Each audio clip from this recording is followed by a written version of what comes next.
Engineering is about solving problems, about getting things to work. And it's clear that Britain is not working. Unemployment has risen every single month since Labour came into office. But listening to the Chancellor this morning, you would have thought that was all because of us. People have stopped working. Graduate jobs are down by a third since just last year when Labour came in. Young people are not working, and our high streets are closing down. It's time to get Britain working again. Yeah.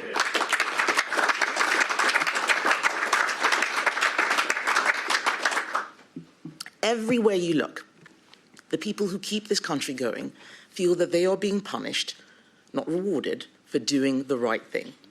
Sole traders, family businesses, family farms. We see many people paying insane rates of marginal tax.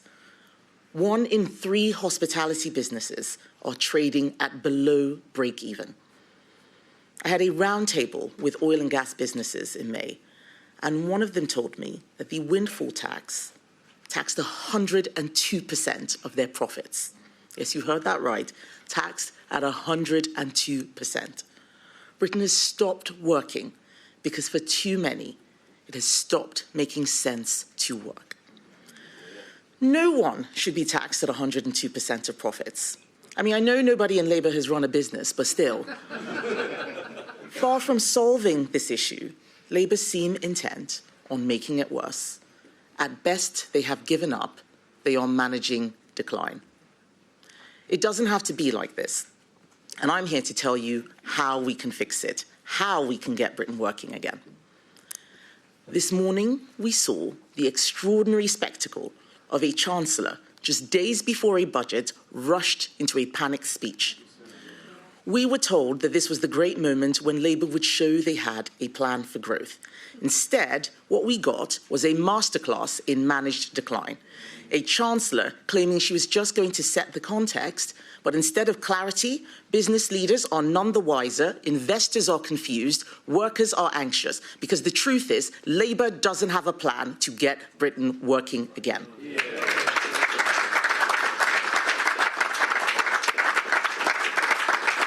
The Chancellor's speech was one long waffle bomb. A laundry list of excuses. She blamed absolutely everybody else for her own choices, her own decisions, her own failures. She claims she will focus on the priorities of the British public. Whose priority is it to pay more tax? It is basic economics that if you tax something, you get less of it. Remember those graduates who aren't finding work? Some people are blaming AI. It's not AI's fault. You can draw a direct line between what Rachel Reeves did in the budget last year and the dire prospects that many of those graduates are facing now. She is the one who taxed their jobs and then destroyed them. When Labour made every business in the country pay more to employ someone, those firms had 3 choices: raise prices, cut jobs, or close.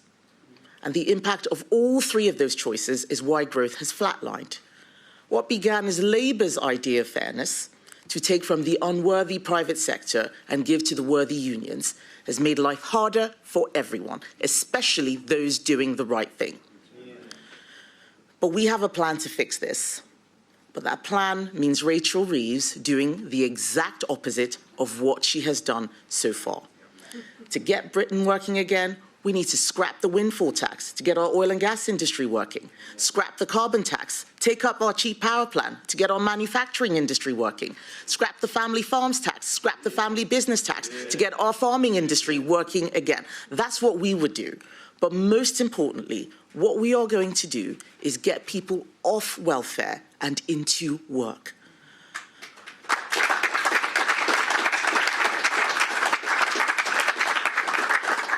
What's happening right now with our welfare system is not just an economic scandal, it's a moral one. When we left office last year, after COVID, 2,000 people a day were being signed onto out-of-work sickness benefits. In just a year under Labour, that number has more than doubled to 5,000 new people each day signing off work.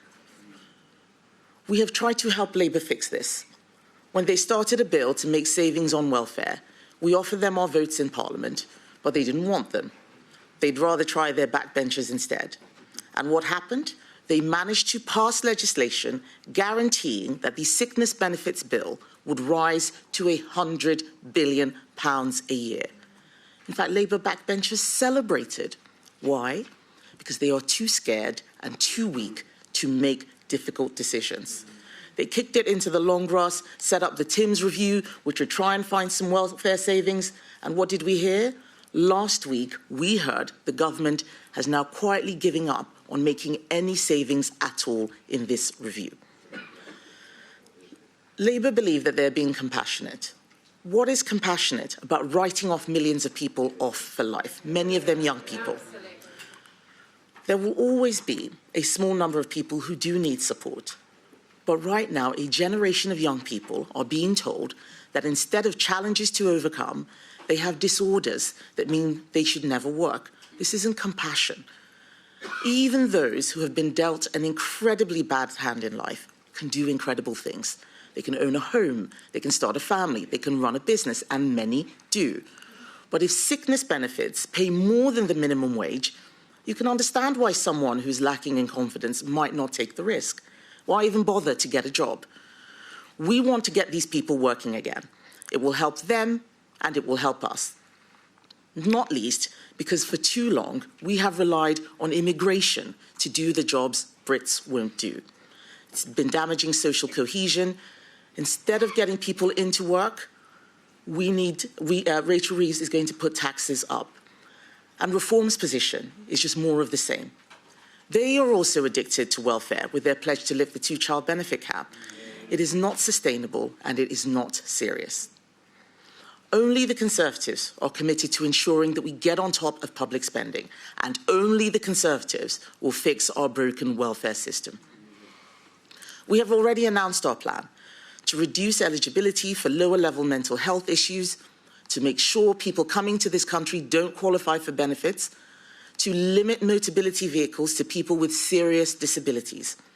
Our plan will save £23 billion by restricting access to benefits to those who need them most.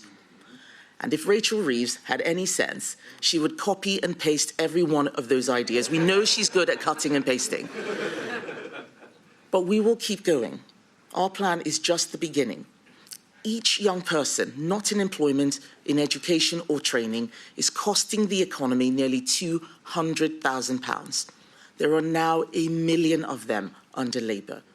1 million young people not in education, not in training, not working. Labour might have given up on them, but we haven't. We will get them working, and we will give them a £5,000 first jobs bonus when they do. Yeah.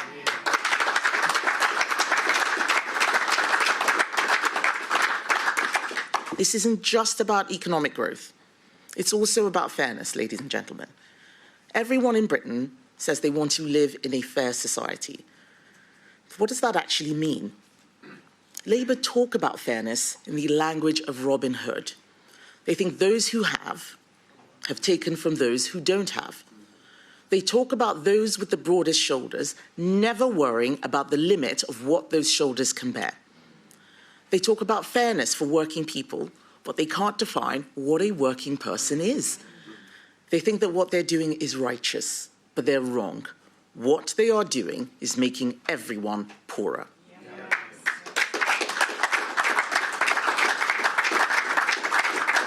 For me, fairness isn't about the government enforcing equal outcomes. I believe that rewards should match effort. If you get up and go to work, provide for yourself and your family, you should be better off than someone who doesn't. If you take a risk, leave the security of a job and start a business, if after hard years of graft it finally succeeds, then you should be rewarded for taking that risk. This simple contract, that effort and risk should lead to reward, is what makes society work. It is how progress is made. You might have seen the news last week that thousands of people on benefits are going to have their debts to energy companies paid off. by adding an extra £5 to everyone else's energy bills. How unfair is this? Not only have Labour put your energy bill up by £300, they're going to make you pay extra for other people who cannot pay. We have a plan to get Britain working. In fact, we have many plans. At our party conference, I announced our cheap power plan to cut bills by £165 for the average family by backing British energy production. I noticed yesterday that Reform copied that announcement. It's nice to see other parties following our lead, but we're the only party with a plan to do it. The message that this government is sending couldn't be clearer. Don't bother doing the right thing. Don't bother living within your means, because the government won't. Don't bother putting money away to cover your bills. You'll just end up paying for those that don't. The budget is an opportunity for Rachel Reeves to fix this, to make savings and take the pressure off all of us. But this morning, what we saw is that she's given up trying. Instead, they're just going to wrap businesses in more red tape. Labour are so mistrusting of people, of business. They think you need a politician to check what everyone is doing, and that's the only way to stop anything bad from happening. But this is nonsense. The reality is that all their red tape stop good things from happening. Businesses get swamped in paperwork. They close down, or they don't even bother starting in the first place. Shops and restaurants don't get billed. Our high streets are boarded up. Chancellors can't rent out their own homes without breaking the law because they can't keep up with the red tape. Just look at their employment rights bill. The government has plugged its ears to the warnings of businesses across the country. We tried to work with Labour in the national interest. We offered constructive amendments. It is clear, quite clear, that this current bill is not fit for purpose. It needs a fundamental rethink and overhaul. It won't get Britain working. It will kill jobs. The only responsible action left is for Labour to shelve the bill in its entirety and start from scratch.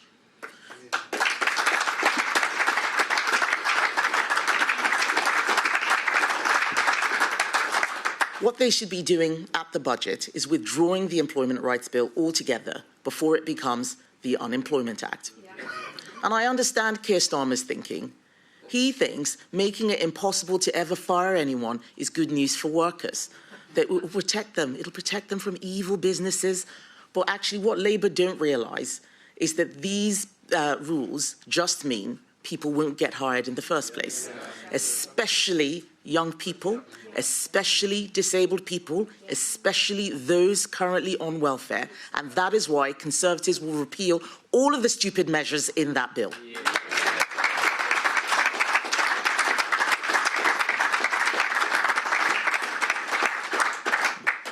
You cannot guarantee that everything is going to work out.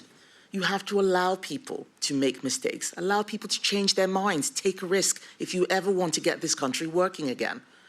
I'm afraid, ladies and gentlemen, that risk aversion is killing us. The price of avoiding all failure is that we are losing all chance of success. This is the culture that Labour is creating, that you're better off spending your money than saving it, you're better off on welfare than in work, and if you do work, you're better off working for the government or the organisation that is taxing the business rather than the business itself. Just look at that definition of a working person they've been getting into knots about. It gets smaller and smaller every day. First, they got rid of farmers, then they got rid of business owners. Now, apparently, a working person is anyone earning less than £46,000. By the time they're finished, the only person left who counts as a working person will be someone on out-of-work benefits. Labour go on and on about fairness while creating the most unfair of economies. They talk about working people while making life harder and harder for people who actually work. And worst of all, they pretend that what they're doing is all necessary. They pretend that they don't have a choice. The reality is that they have given up trying to change anything. They have given up trying to get the government to live within its means, and they have given up on not raising tax. That's what Rachel Reeves was telling us this morning. And a government that refuses to live within its means while telling everyone else to tighten their belts isn't being fair. That government is being hypocritical.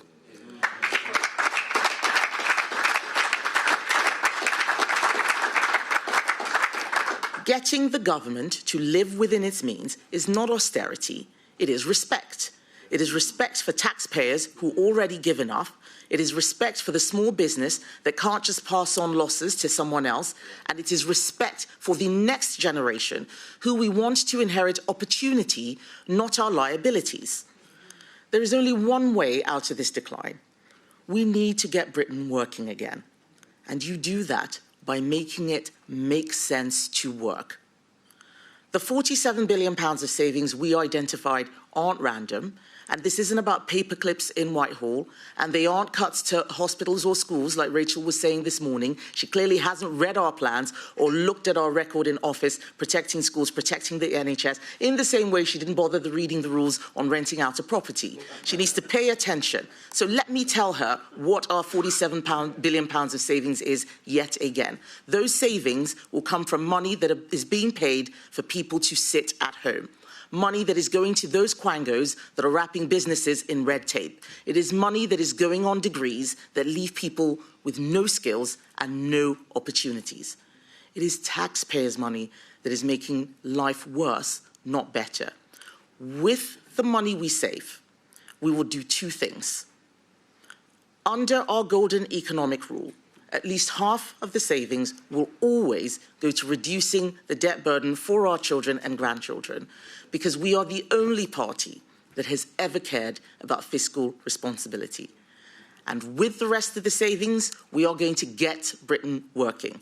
We are going to abolish stamp duty so that people who do the right thing, make sacrifices, save up, build something for their family, buy a home.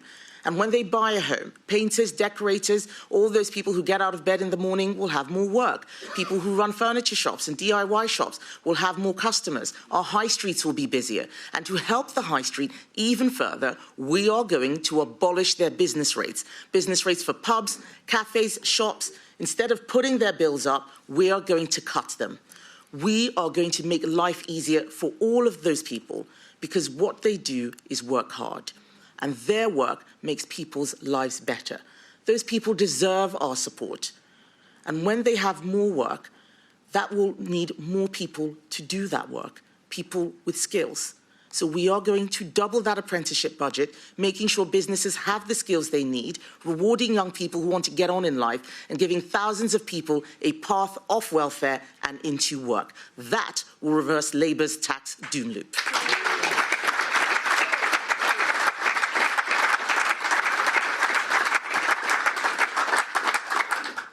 When you tax something, you get less of it. That's why we want lower taxes on jobs. We want more jobs. We want lower taxes on businesses. We want more businesses. We need lower taxes on taking a risk, lower taxes on buying a home, lower taxes on having a family.